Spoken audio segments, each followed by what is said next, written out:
How to Train Your Dragon comes to Regal Theaters June 13th, and that gives Chris and I a fantastic opportunity to build something truly epic. A life-size animatronic toothless dragon that we can share with fans. Constructing this nearly 9-foot tall, 14-foot long beloved character is going to be challenging. So let's dive into the build. This is Prop Shop.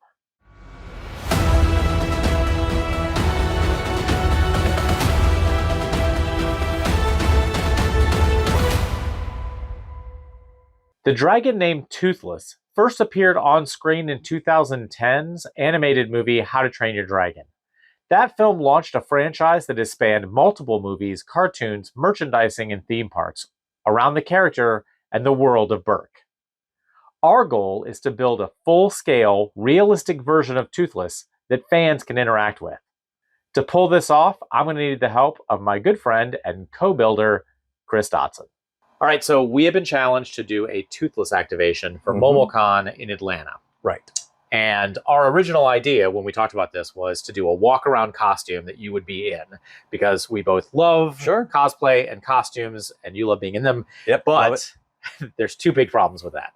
One, at the scale of you in a quad suit, you'd be a fraction of the size. Like a dog. Yeah. Right. It would not baby Toothless, maybe. Right. The other is that quad suits are rough. I know you do it in a heartbeat, but I know that you would only be able to be in it for a brief amount of time. Very short amount of time every day. So a structure that is full scale Toothless, super impressive, but I'm afraid that it's going to be statuesque and not interactive. So is there a way that we can do something to make it feel like there's interaction when it's a static? Okay. Yeah. So I've worked with actuators before, and I think that's a good way. When you have something that large, you're not putting tiny servos in there. So we're going to use actuators, I think, and we could articulate the jaw. We can move the head. So animated motion. So we can animate that motion. Maybe even make him respond to people. Okay. Right. So put some sensors in there so that if somebody were to come up and do the classic pose and put their hand maybe he can respond to that. Okay. We can put some lights in there, for like when he's building up his plasma or whatever. Right. There's a lot that we can do to where he will actually feel like he's been brought to life. Okay. Perfect. So we have the plan to do a full-scale Toothless. So how do we actually construct that? I know that you've been talking to a 3D artist. Juan Hernandez, Okay. And he has built an amazing model. So he's got a little bit of work left, but the detail is undeniably Toothless, right? I mean, there's no interpretation. It is Toothless. That's awesome. And so we'll take his final model. Okay. And I think what we'll end up doing is, using my big 3D printer to 3D print some of the key pieces like the head and the legs, and whatever we have time to do, we'll 3D print. I was gonna say, so we can't print the whole thing. No. There 5.5 weeks. And that's a big printer, and it can print big things, but it does it slowly. Okay. All right. So if you're doing legs and the head, then I'll need to fabricate the torso, the wings, and the tail. Correct. But at least the torso and the legs and the head all have to match up. So if you're going to slice the model to do the 3D printing, then the remaining torso model you can hand off to me, and I'll go ahead and fabricate based on that so that they theoretically match up. Yeah, because I will scale the 3D model to be what it needs to be. And once I cut off the parts that are going to be printed, what's left, I'll just hand to you. Okay. Perfect. Okay, so I'm going to let you get to 3D printing. Okay. And I'm going to go grab the model of the torso and start fabricating that on my shop. Sounds good. My first task will be leveraging Juan's amazing 3D models to fabricate the body shape that'll match up with the 3D printed pieces Chris will be creating. To do this, I'm leveraging a paper crafting program called Pepakura. This software allows users to unfold and print flat pieces that can be glued back together to form the original 3D model. It took 20 poster-sized pages of parts to build the headless, legless, wingless body section that we needed. To add strength, we glued all the parts to corrugated cardboard before assembling the structure. This was the largest PEP I've ever assembled, and we still needed it to be significantly strengthened before we could leverage it to mount the legs, wings, and tail. To gain that strength, we used fiberglass and photosetting resin. This sped up the hardening process and allowed us to stay on track with the build. Over at Chris's shop, the 3D printed legs are slowly coming together. A lot of Toothless is going to be 3D printed. Now, while I have a lot of printers in my workshop, only a handful are big enough to tackle this dragon-sized job. To make the most of our limited time, I'll be dividing the work among those printers. Since we only have 5 weeks to bring Toothless to life, I simply don't have the time for errors. And if there's one thing I've learned in all my years of 3D printing, it's that failed prints are basically inevitable. Over the many years that I've been 3D printing, I've learned a few handy tricks to minimize the risk of failed prints, as well as ways to speed up the printing process. The first big trick is printing with 0% infill. Infill is the internal printed structure that gives your prints their strength, and most projects use about 15% infill. That number varies, of course, but for Toothless, I'm skipping infill entirely, leaving the legs and head completely hollow. This drastically cuts down both printing time and material use. For example, printing just Toothless's left rear leg on my enormous Orange Storm Giga printer with 15% infill would take a whopping 10 to 11 days just for one leg. But by switching to 0% infill, that drops to about 3 days.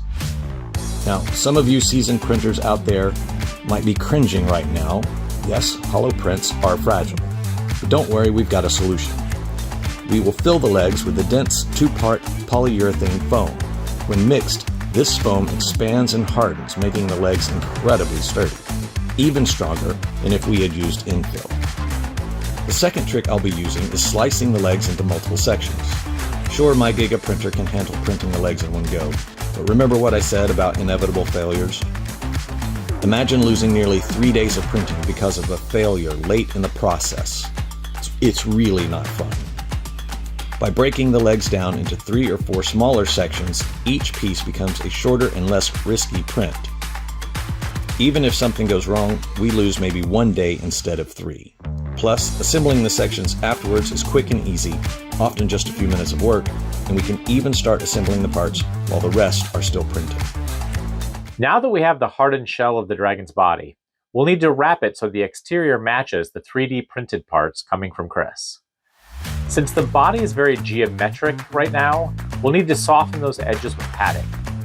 Wrapping the whole thing in batting provides us with a base that we'll eventually be able to cover with fabric. But until then, we need to figure out how to mount the dragon to the base so it can be transported safely. The basic plan for this is to use a 4x8 sheet of plywood on a platform of 2x4s. This will provide a very strong base for the dragon. To connect the body to the platform, we'll secure the base of the tail directly to the platform.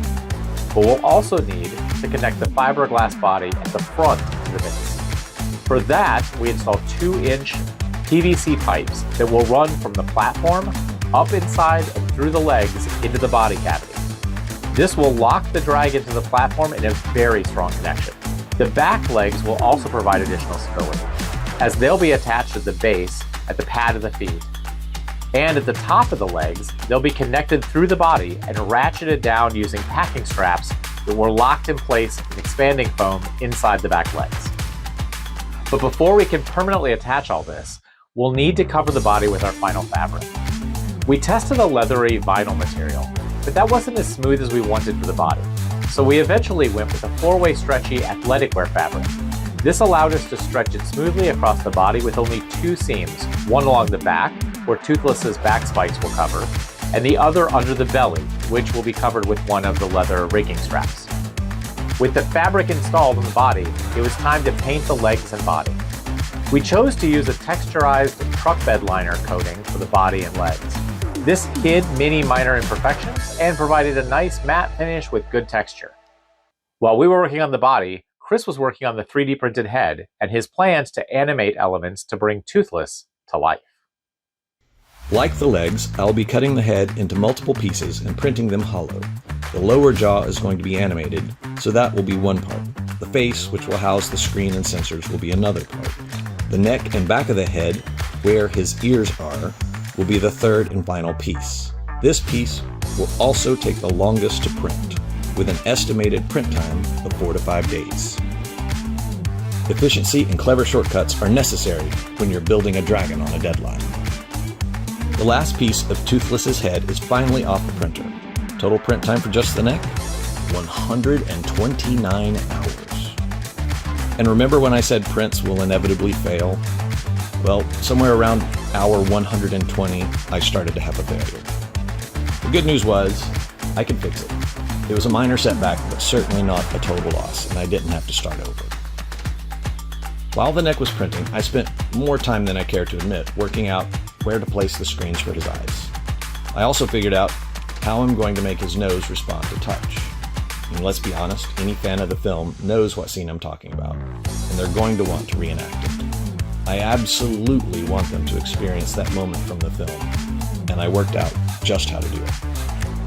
Figuring out how to animate his lower jaw was another challenge that I couldn't actually fully work out until all the parts were printed. I found several ways that didn't work before deciding on linear actuators. If you're wondering what the heck is a linear actuator, just picture a motorized rod that telescopes in and out. Power in one direction extends it, you reverse it, and it retracts. I'll use relays to switch the power direction and precisely control the jaw movement. Like the legs, the head needs to be reinforced. Since actuators are pushing and pulling on the jaw, there will be a constant force on the head, so it needs to be very durable. For this, I chose to use fiberglass. I'm using UV resin with the fiberglass mat instead of the typical polyester resin. The UV resin is much faster to cure, seconds versus hours or days, and isn't nearly as strong smelling as the polyester resin. I've used this process for years to reinforce prints. One layer is usually enough that a print would survive being dropped on concrete, but I'm playing it safe and using 2 layers inside of the head. Another minor issue, the screens for his eyes are flat, and Toothless's face is, well, not. I need to make some flat areas around his eyes so I can mount the screens. Once everything is reinforced and the electronics are inside, I can join the face and neck together with some 3D welding, followed by fiberglass reinforcement. With just a few weeks before the event, it was time for me to focus on the dragon's wings and tail.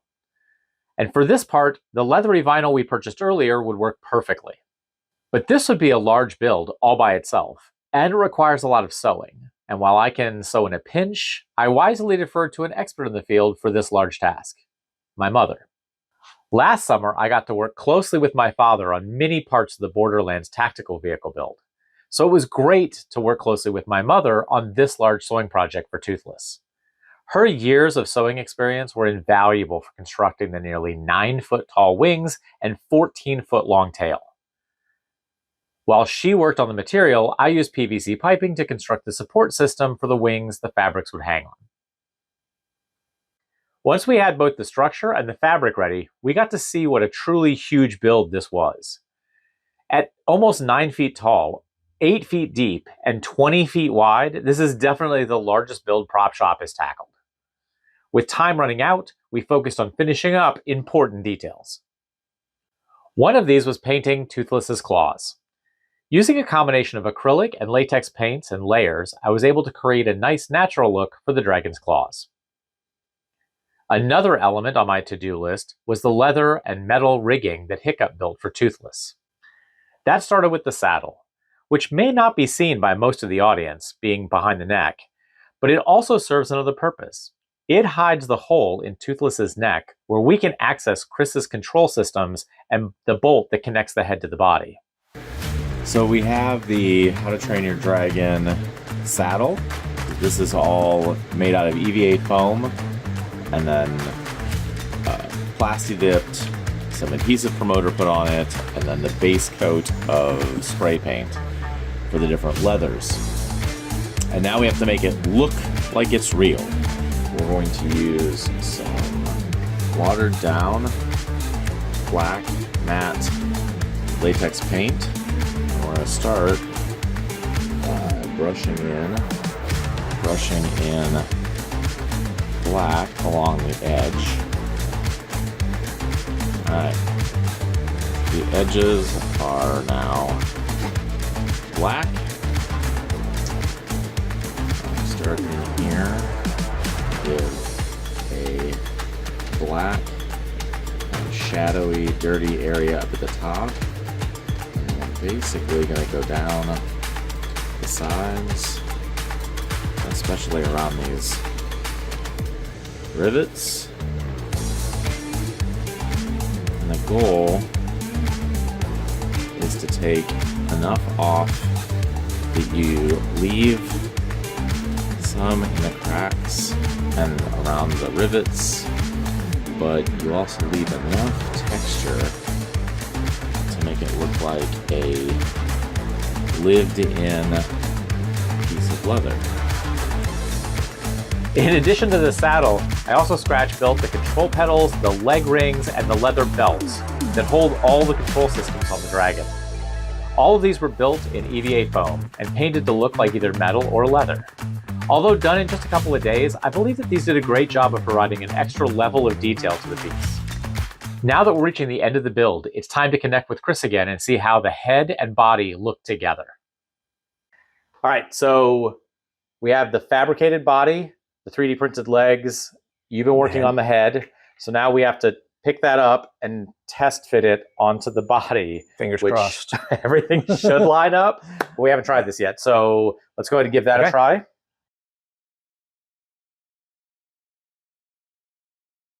Did this to happen? Wow. Oh my goodness. I think we have a dragon. Wow. All right, that's pretty cool. That is pretty nice. Yeah, so I think the next step is software, getting all of this to work together. Yep. Kind of bringing that experience to a point. Yep. So that when people come up, he'll feel like he's alive. All right. All of these screens, sensors, and relays need a brain, and for that, I'm using a BrightSign media player. I've used these players for years. They're generally used for things like video walls, kiosks, and touchscreens, but they are capable of far more than that, and they've actually been a key part of most of our builds. This BrightSign has 2 HDMI outputs, which is great. That means I can use one player instead of 2, which greatly simplifies the setup. The sensor for the nose connects to the USB port on this BrightSign, and the relays will connect to 2 of the 8 GPIO ports.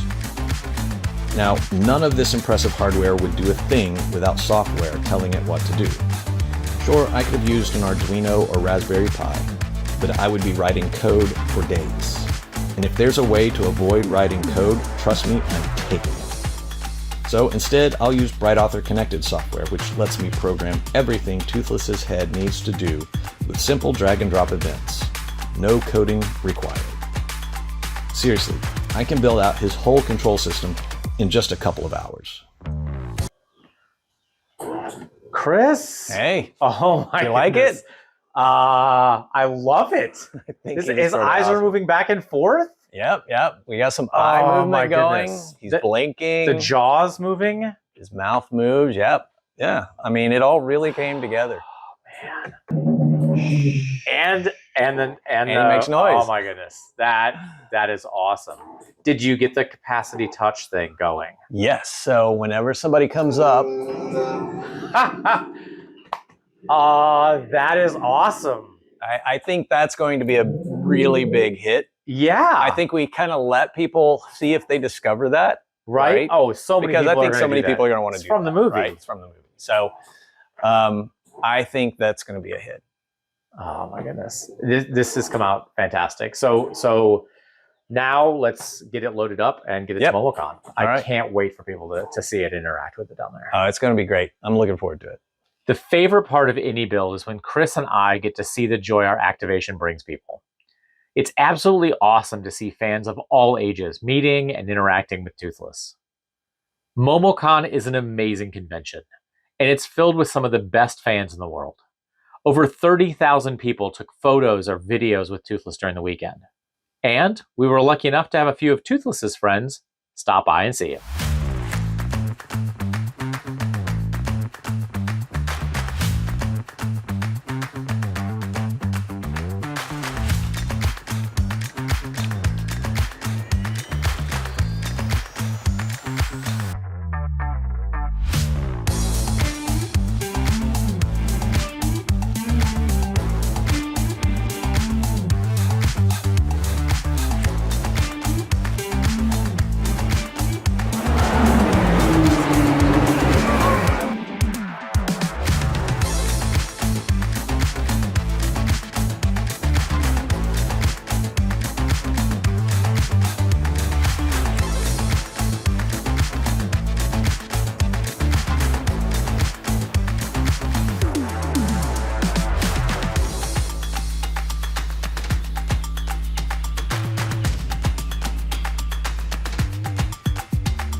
I think there was 60,000 attendees over the weekend. That's what I heard. Some of the best fans we've ever been It was around. incredible. It was truly epic. And we took lots and lots of photos. Yes, and videos and I of actually people. have a number for you. A number of photos, or So I can count how many people interacted with Toothless and put their hand on his nose. So that every time somebody does that, that's Right. logged. Oh, okay, all right. 7,888 Almost times. 8,000 times. Almost 8,000. And that was a fraction of the people that took pictures. So Yeah, you're talking 1 in 5, 1 in 6 maybe. So somewhere 40,000 Oh, people. I mean, that felt right. I mean, everyone at the convention wanted to see Toothless, wanted to interact with Toothless. Absolutely. And I know the two of us love that part, is incredible. seeing people emotionally connecting to the movies. I mean, whether the props people or, laughed, people danced, people cried. yes. And Yeah. you know, just seeing like something we created elicit that kind of a response. 100%. That's why we do this. Yeah, 100%. I mean, that's why we got into this, is bringing movies to life. Thanks for watching to the end of the video. If you like seeing behind the scenes looks at our activation and builds, please like and share the video. And don't miss seeing Toothless in action in How to Train Your Dragon, now playing at Regal theaters nationwide. Catch it in 4DX or ScreenX for an even more immersive experience, and I'll see you at the movies.